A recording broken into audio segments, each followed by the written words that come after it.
Alam niyo bang ayon sa UNICEF, isa sa 3 bata ay hindi lumalaki ng tama dahil sa malnutrisyon. Pero ano nga bang epekto nito sa mga bata? Nagiging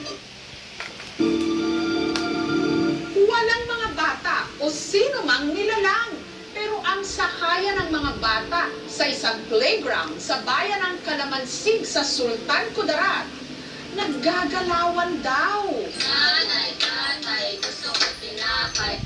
Ang mga naglalarong bata sa playground na ito sa Kalamansig, Sultan Kudarat, hindi na raw kailangan pang tawagin ng kanilang mga magulang. Kusa na kasi sila nag-uuwian. Marami raw kasi sa kanila ngayon ang natatakot.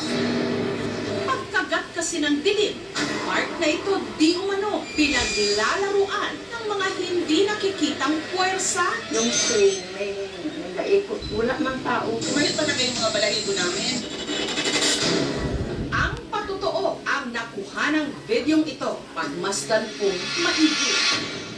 Merry-go-round, swing, pati na ang kabayu-kabayuhan, gumagalaw kahit wala namang tao. Napansin ko, may gumagalaw dito sa playground, pati itong swing, lahat gumagalaw. Wala talaga akong mga bata. Walang ulan, walang hangin. Sa tuwing napapadpad ang 15 anyos na si Angel sa palaruan, Hindi po nasa side yung paa niya. So, tingin ko, 6 na taon po. Pag tingin ko po ulit na wala. Pero yung swing po, nagbilaw pa po siya ng girly kaglakas. Nilabot din yung buong katawan.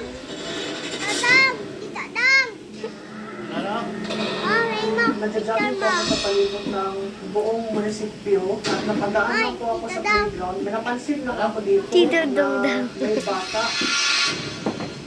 Habang nagtingin po ako sa kanya, naglaro po sa slide. Meron po pa bata na naglaro ng ganitong oras. Pagkatapos ng mga ilang segundo, wala na po siya nagpakita. pati si Christopher na videohan na mag-isang gumagalaw ang kabayong-kabayuhan kahit walang nakasakay. Natakot by that time. Wala katakot. Merong mga naka-witness din before, nakita nila na gumagalaw dito yung mga palaruan. So, At ang misteryosong kalaro na kukuha pa raw manakit. Nagsakay mi sa duyan-duyan. Murag may natuklod sa ako So, natumba ko. Ingon na itong nagtambay sa ako na nabuyagan daw ko. May natuklod daw sa ako na murag dili na tumakitaan. Ito good. Nagpa naman sa akin na bata, magtawag sa kasama ng iba. Kulay itong po siya. Wala siyang matao, tulong ko. Natakot ako, nagdagan ako, nagagma ko ako.